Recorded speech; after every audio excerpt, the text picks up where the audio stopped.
Dude, that might have been my favorite game of the year. Did we get new jerseys? Bro, can you focus for 5 seconds? We did get new jerseys. Let's go! Do you have a humiliation kit? This is all I ask you to do.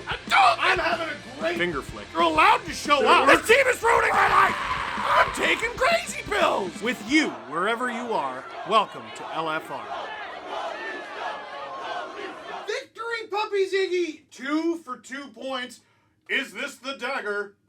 Woo! Leafs win 4-3 in overtime over the Edmonton Oilers. Hockey night in Canada. Nothing better, at least in November. Leafs fan reaction video, LFR, for the most unhinged and maybe most exciting Leafs game of the season so far. But first, a word from Emma Mattresses. Do I lose sleep over hockey? Buddy, I don't remember the last time I got a solid 8 hours. So I've got to say thanks to my friends at Emma for sending me their hybrid premium mattress and helping me finally get a good night's sleep. Along with their premium cooling pillows. Not only do I sleep nice and chill, but it's a dream on my sore back. Now I wake up feeling relaxed, refreshed, and maybe even a little more optimistic about winning a championship this year. And hey, if you're also in the market for a good night's sleep, Emma has some great deals for Black Friday. Not only can you get 60% off a new mattress while stocks last, but you could also get another 10% off if you use the code DANGLE10. That includes free delivery, 365 night trial, and a 10-year warranty. Click on the link in the description down below to learn more about Emma Mattresses. And don't forget to use the code DANGLE10 to get an extra 10% off your purchase. And now I get to do this. Good night. When do we get a blue room bed? This is great! Thank you to Emma. Once again, that was one of my favorite sponsorships to shoot ever because I got to lie down. Man, oh man. Listen, did we love the Leafs getting shut out against Ottawa? No. But they have won the last 2 games? Yes. Did they dominate those games? No. Did they come away with 4 points? Yes. It's November. Austin Matthews is out. Rack him up any way you can. Hold the fort till he gets back. This is way more than holding the fort. 2 gutsy wins over the last 2 games. Different guys pulling their weight, different guys putting on great performances, a little bit of luck, but a lot of the Leafs making their own luck. Let's talk about this game. It was a banger. First and foremost, super jacked that we didn't have to worry about Connor McDavid getting his 1,000th point in this game because he already did it against Nashville. Also, he did score in this one, so he would have got his 1,000th point in this game. And he just didn't actually have the best night despite that goal. And we'll get into that a little bit, but I'm pretty sure it wouldn't have gone that way if he needed it. I had a book signing at Yorkdale Mall today, and someone said, what do you think about this game tonight? What's going to happen? There's reason for the Oilers to come into town fat and happy. They were looking to get McDavid his milestone. They got it. It was this big thing. So I thought it was going to be sloppy pond hockey. That did eventually come true, but most of the game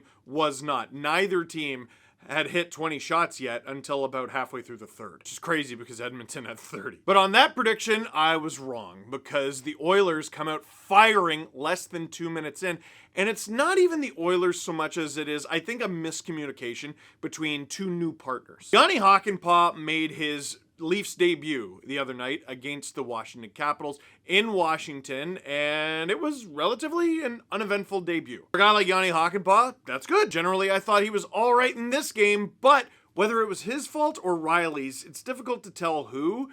There was definitely a miscommunication here. It's difficult to illustrate in screenshots because a lot of what went wrong with this play wasn't even caught on camera. So let's go to the NHL Edge goal visualizer that they have on NHL.com. I'm not being paid to say this, it's just a really useful tool. One that I'll probably use more often in LFR. We already started using it on the podcast. Hakanpää's at the blue line, Matthias Janmark is there, and Hakanpää's with him. Riley is there, but the puck gets behind Riley. Hakanpää switches over, and no one picks up Henrique. I'm going to assume the shame goes on Riley because Riley would not have been able to keep up with Janmark, so Hakanpää had to. And nobody, Riley, picked up Henrique in time. It's a nice feed from Janmark. Riley gets a piece of it, but it chips up and over Anthony Stolarz. And just like that, it's 1-0 Edmonton. We don't like that. Especially because the Leafs have had trouble scoring, man. Okay, they got 4 goals in the third period against Washington, but 2 of them didn't count. With Matthews out, other guys have to step up. And guess who answered the bell? Bobby McMahon, a parent listener of the SDP. They said it on the broadcast. I couldn't have said it better myself. Craig Berube hockey. It's not as simple as go to the net, because you got to do stuff before you go to the net. You got to use your size and speed, which is Bobby McMahon personified, to win a puck battle behind the net. Even if you don't win that puck battle, the Oilers won it, you got to make life difficult on them so that the trailer, in this case Mitch Marner, can intercept the puck. Disrupt, disrupt, disrupt. Anything you can do to make their day worse. Marner disrupts it, Tavares gets a piece of it, McMahon finishes it, and now you can show the screenshot, Drew. Go to the net! Bobby McMahon, who is just hot as a pistol since I called him out. And listen, I said the Leafs needed John Tavares if they wanted a chance to win games. Since then, John Tavares has shown up.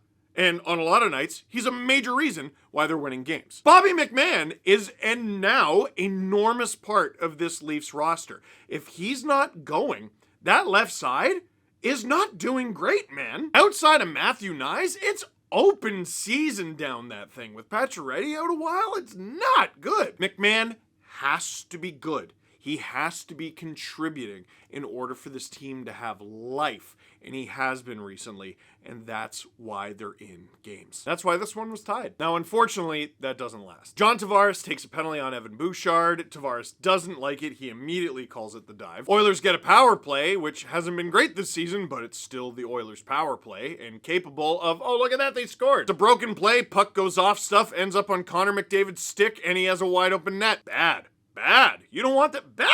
Bad. Oilers go up 2-1 on the power play and heading into intermission. Now, there's kind of a reason that I skimmed through all that.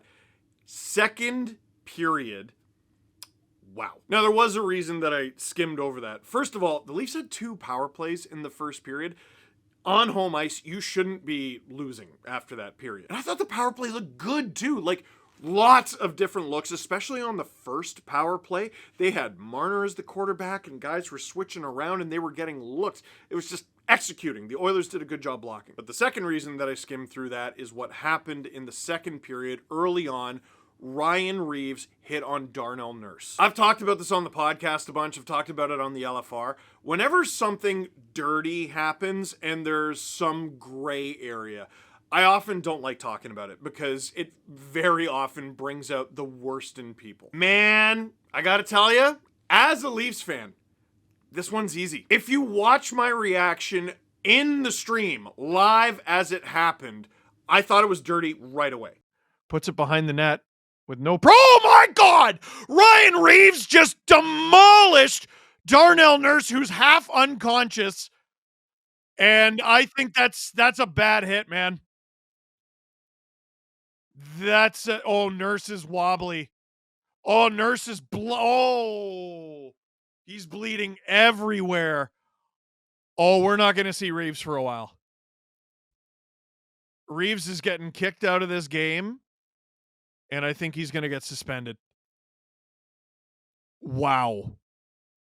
Without even seeing the replay, you know it's bad, especially just because it happened to be in the corner right where that camera was. But obviously you should always get a second, third, and fourth look at it, and then you do, and the hit's worse. Reaves comes in to lay a big body check. No problem with that. Team's down, he's trying to contribute in the way that he knows how to best. And it's Darnell Nurse, he's taking his time with the puck. Go for it. Ryan Reaves is allowed to throw hits. Ryan Reaves is not allowed to throw that hit. Nobody's allowed to throw that hit, dude. I know a lot of you are on board with that already, but for anyone who's not, take off the blue glasses for a moment. Like, I know it's your team. You never want your team to go down 5 minutes. You never want a guy on your team to get suspended. One of the worst online tendencies when these things happen is to post screenshots because it almost never tells the story. Almost never. Producer Drew had this on our stream tonight. These are side by sides. You see Reaves in the first picture on the left. Principal point of contact is the head. The second photo on the right is one of the most grotesque outcomes. How wasn't Nick Nurse stretchered off the ice? His head bends more than 90 degrees to the left. More than 90 degrees while his body remains completely stationary. Reaves didn't glance off his shoulder. This was head, brain, skull. Do I think he meant to do it? He looked like he felt bad, but dude, it's a horrible, horrible hit. It's 5 minutes and probably minimum 2-game suspension.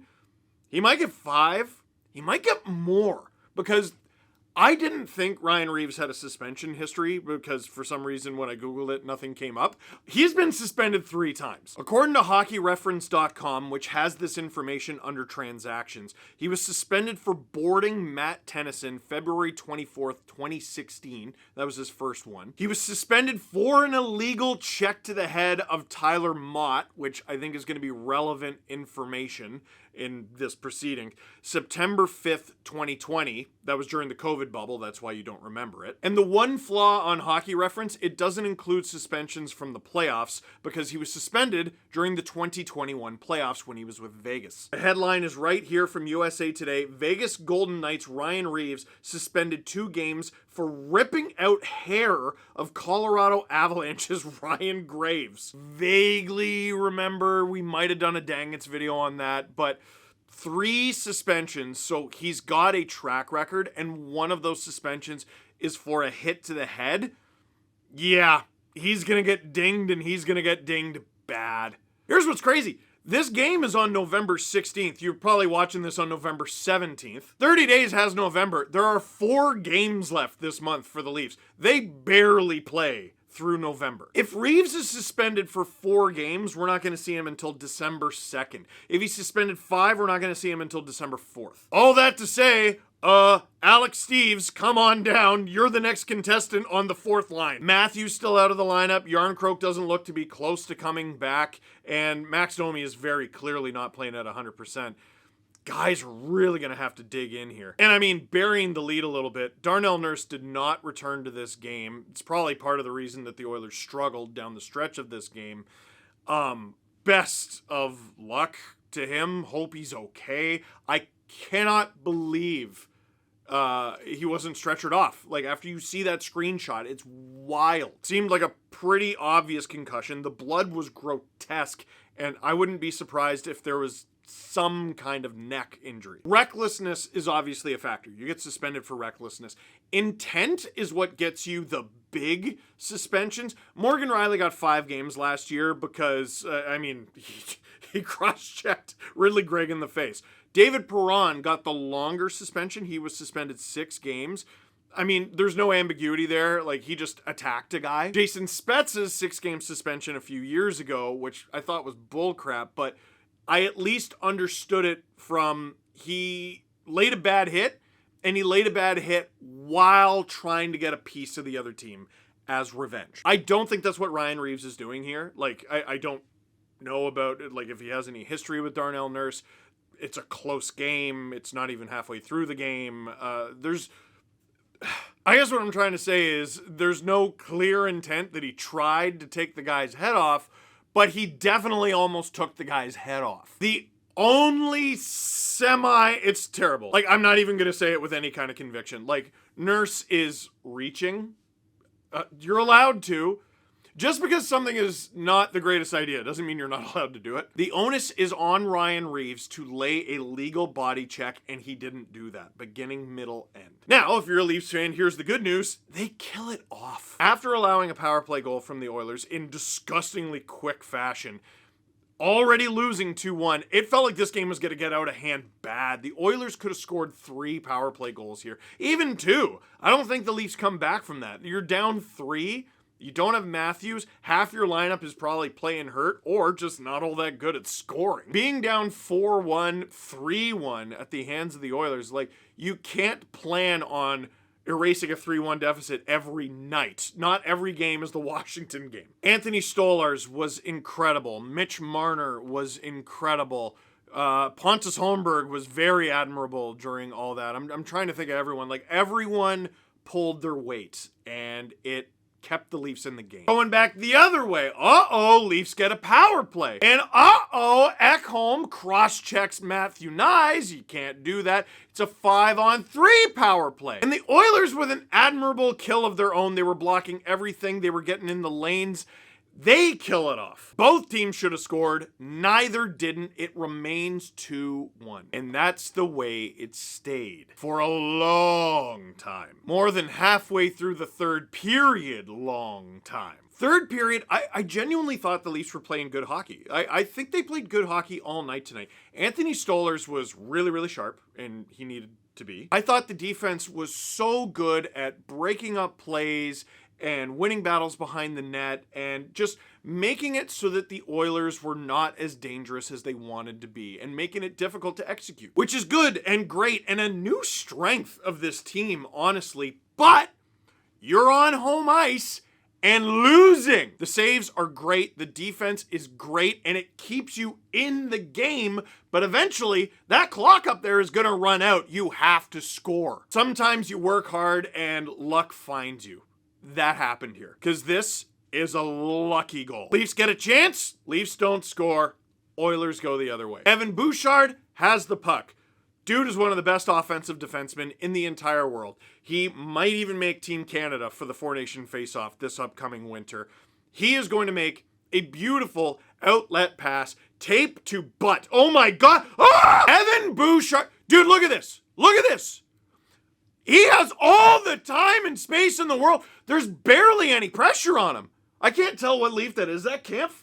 I don't know who that is. They're barely putting pressure on him. Bouchard yeets the puck. Like, I'm pretty sure he was passing to an Oiler that was changing. And in the process, he hits Connor McDavid in the hockey pants, turns it over to Matthew Knies, who's a killer out there. Matthew Knies is 8th of the season on the snipe. He's already got more than half of the goals that he had all of last season. Again, it's not even American Thanksgiving. Tied game, 2-2.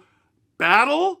Get to overtime, see what happens. Would have been adorable, and it's not what happened at all. Not long after, puck springs loose. There's Evan Bouchard and Matthias Ekholm and Bobby McMann. If you're an Oilers fan, that's great news, because 2 players is usually better than 1 player. Except it's just an open ice loose puck. And it's in the Oilers zone, and it's just too far for Stuart Skinner to like fly out and make a play on it. It wouldn't have been the wisest, especially in a tie game. But dude, can I show you a story in 3 parts? Here's how it starts. Bobby McMann is a solid, what would you call that? 3 strides behind Ekholm. Ekholm, who is given her, by the way. Then there's Bouchard, who is like, I don't understand this player, man. He's skating too, but like visibly not as hard as the other 2, and he's looking completely over, which is slowing him down. Like, that's one of the things they teach you in track. But it's okay. McMann is on the Leafs side of the Leafs blue line, and Ekholm and Bouchard are both on the other side of the blue line. Surely that'll give them enough runway to win this foot race. Nope. By the time they get to the Oilers' blue line, McMann has pulled ahead of Ekholm, and look at Bouchard. How many times have I pointed this out on the podcast? Dude's not even bending his knees. I understand one of you being in the foot race and one of you being like, all right, in case there's a rebound, I'll hang back. Right now, you don't even know that you're going to win the first thing. Get to the first thing. This next screenshot isn't even really to criticize Ekholm, who he straight up lost the foot race. Bobby McMann is ridiculously fast. Bouchard is standing completely upright. McMann makes Skinner starfish like a goalie out of 1979. And this was my favorite part of this clip, my favorite part. McMann snipes it on Stuart Skinner, but the puck comes out of the net so fast that Bouchard immediately makes a beeline for it because he's like, oh, I get to play offense now, because he didn't realize it was a goal. Dude, go and watch it yourself so you can see him just do nothing and, oh, I might get to play offense. Dude, that guy is so talented, so gifted. I know a lot of his metrics looked fantastic last season because the Oilers always had the puck when he was on the ice. That doesn't make him a good defensive player. It does not. It means the Oilers have the puck more often than they don't when he's on the ice, which is good, and that'll get you far, and you can even win a cup with it. But in isolated defensive situations, he is one of the most shocking defensemen, at least top pair defensemen in the entire NHL. And it's not even like an ability thing or a lack of ability thing. It's not like he has no idea what he's doing thing. It's he stops playing. It's crazy. And I don't know how Chris Knobloch doesn't have a photo of him on a dartboard. Listen, before the season began, the Oilers were my cup pick. They were. Bouchard was unbelievable in the playoffs. Bouchard could easily end this season with the cup above his head. In isolation, though, things like this drive you insane. When the Oilers were brutal at the beginning of last season and basically like hell-bent on getting Jay Woodcroft fired, he did this all the time. It was like an episode-by-episode thing we talked about. Listen, you don't go this hard at players that just simply can't do it. They don't have the ability. You go this hard at players who can do it and choose not to. Bouchard, if I was an Oilers fan, would drive me insane. Insane because he does stuff like this and he's still good enough that I'd be like, can I have his jersey for Christmas? So, the Leafs, magically, after losing, they were losing like a minute ago, and now they're up 3-2. Can they shut this down? Can they avoid overtime? No. Edmonton Oilers, 6-on-5. A couple things happen here. Number one, John Tavares is on Connor McDavid. That's a huge speed mismatch, but Tavares loses his stick. McDavid swats Tavares' stick away, which I thought was a penalty, but I'm not going to whine about it. I don't know. Here's the mistake Tavares made. He went after the stick. He shouldn't have gone after the stick. Maybe if there was less time left in the game, he wouldn't have gone after the stick. There's still like nearly 100 seconds remaining. Oilers overwhelmed the Leafs in front. Draisaitl has Jake McCabe in absolute hell. And with 1:29 to go, number 29 scores his 13th of the season. What an animal. And the Leafs get to overtime. Isn't that weird? Like, I said that on the stream, and I said it now, and like, it wasn't on purpose, it wasn't a Freudian slip. Even though the Leafs were the ones who blew the lead in that one, the Oilers blew a lead too. And my brain had not adjusted from, they need a goal here to tie it and send it to overtime, to, they need to hold this lead, and they blew it. So, it's overtime now. McDavid, Draisaitl, Bouchard. Oh no. The Leafs throw out John Tavares, who did score the overtime winner in the last game that the Leafs played, but is not the most fleet of foot. Mitch Marner, who is the most fleet of foot. And a dude who has played over 1,000 games in the NHL, which is both impressive and a sign that the man is in his 30s. Even on stream, I'm looking at this, I'm like, okay, you probably put Tavares on Bouchard, I guess. OEL is going to have to take Draisaitl, and Mitch is the only person who can even sort of consider the possibility he might be able to compete with Connor McDavid in a foot race sometimes. Sure enough, that's how it ends up. Draisaitl blows by Tavares. It's Mitch Marner against Draisaitl and McDavid by himself. Breaks the play up by himself. 2-on-1 going the other way with JT against Bouchard. And does Mitch pass on the 2-on-1? Somewhat surprisingly, no! He does it by himself. Snipe off the bar. Boom! Superstar stuff from a guy the Leafs need desperately, so badly, now more than ever with Matthews out. They need Mitch Marner. They need Mitch Marner to win. They do. That's the beginning, middle, end. I don't have an extra thought on that. If Marner is not performing well, the Leafs probably lose. If Marner is not performing well with Matthews out, the Leafs almost definitely lose. Now, luckily, Marner has been good, very good with Matthews out. This game, in the biggest moments of the game, Mitch Marner was completely, utterly spectacular. No notes, a beautiful Hockey Night in Canada statement performance. Look at this reaction. Look at his face. This guy has been playing against Connor McDavid since he was 7 years old or younger. The only reason I know 7 is because someone once showed me a picture. They're like, here's my nephew playing against a 7-year-old Mitch Marner. And the nephew played for Connor McDavid's team that also happened to feature Sam Bennett and Travis Dermott as 7-year-olds. Yes, actually. Mitch Marner is 27. That means Mitch Marner has been playing against Connor McDavid for at least 20 years. I'm going to say that again, just to let it sink in, right? Mitch Marner has been playing against Connor McDavid for 20 Years! And he might have been playing against him younger than 7. I just don't have photographic evidence of it. I know! That felt incredible. Imagine having to play against one of the greatest hockey players of all time. Imagine having to play against one of the greatest hockey players of all time for as long as you can remember. All the way back to your childhood. Like, you don't really even get to, like, cherish those memories of, like, oh yeah, I scored 15 goals that game. No, because you spent your whole childhood playing against that demon. And then you make it to the show, and you're established, and he's established, and you're both established, and you're in overtime against each other, and you take the puck away from him, and you go the other way, and you bury his team in front of the fan base that you are and always have been a part of. Ooh, that stuff's better than coffee. Look at this, look at this. This is Connor McDavid's face after he scored the goal to put the Oilers up 2-1. Look at his face. You know he loves scoring against the Leafs. He loves it. Okay, and can we get Mitch after the game? Can we get his face? Oh yeah, that feels good. That feels good, buddy! Big play from a big player. Big win. Questions. But before we get to Blue Sky, just a few stats and cool things. Leafs PR. Mitch Marner's overtime goal is the 200th goal of his NHL career. He is the 16th skater in franchise history to score 200 goals as a Maple Leaf. This guy who we're always yelling at because he doesn't shoot enough has 200 goals. There's a real solid chance Mitch Marner ends his career with like 350, 400 goals, which puts him in like a genuinely elite class of goal scorer.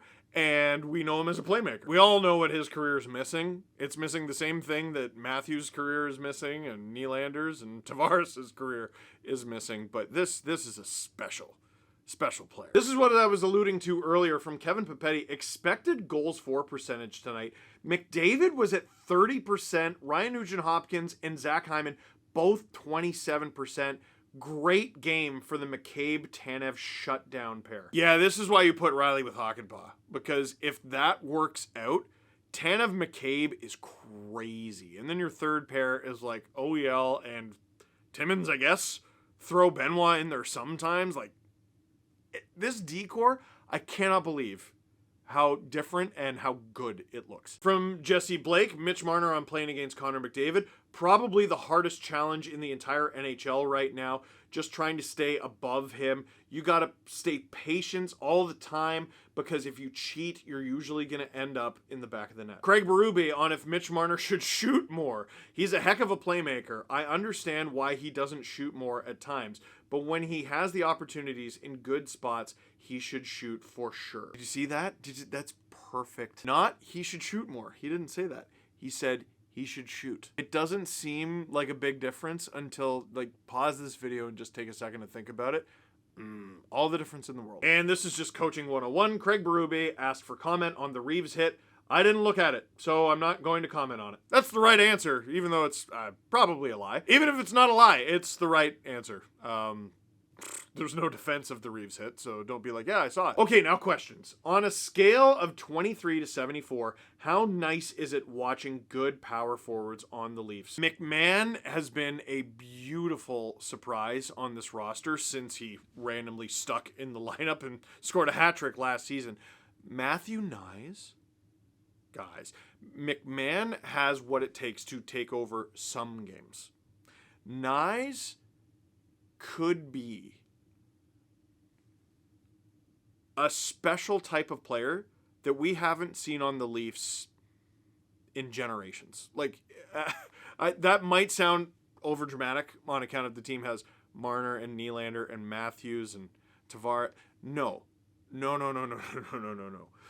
Matthew Knies is of a breed that the league just doesn't have very many of anymore. And his ceiling, if he hits that ceiling, if this guy is scoring 30, 40 goals a season and just trucking people on the power play and killing penalties, I've already seen some nice jerseys out and about. They're going to be flying off the shelves. Who doesn't want this guy on their team? This one's interesting. I'm glad the Leafs won, but I wish they played with the same energy the whole game. The second and most of the third were slogs to watch. So when the Leafs don't have Matthews, these games are often a slog to watch, and it's crazy how often the Leafs don't have Matthews against the Oilers. What are the Leafs supposed to do? Like run and gun and trade chances with the Oilers? The Oilers will kill them. If the Leafs had all their horses, they still probably shouldn't be playing run and gun hockey against Edmonton. Edmonton's like the deepest forward group in the league. The Leafs didn't play a boring style of hockey in this one because they're bad. They played a more boring, quote unquote, style of hockey because it's what they had to do to survive. And survive they did. This made me laugh. The complaint about a player on the pod to hottest guy in the team pipeline is real, as proven by McMahon. Who are you going to complain about next? Yeah, I carved Tavares, then he was incredible. I carved McMahon, then he scores 2 goals in this game. Oh man. Well, okay, Matthews is out, so I'm going to say the Leafs medical staff has got to step it up. Ugh. Come on. You know, what are they? They won't have him back for next game. They can't do it. There's no way. Did it work? Let me know if it worked. Goodness gracious. Well, I'm going to go to bed. I'm sweating, man. That is it for this one. Thank you very much for watching. I hope the LFR captured the excitement of the game. Click like if you like this video. Click subscribe if you really liked it. Tell all your friends. This is last minute. It's impromptu and casual. I'm going to be at Blue Heron Books in Uxbridge tomorrow morning at 10:30, and I'm going to be signing books there. I'm going there to sign books that have already been purchased, but if you're in the area and you show up at the store, I'll be signing books, and if you buy a book, I'll sign yours as well. So it's a book signing that is unofficial. What is official, Halifax, this Friday night. I'm going to be there, not at a parking lot. Dartmouth on the Saturday.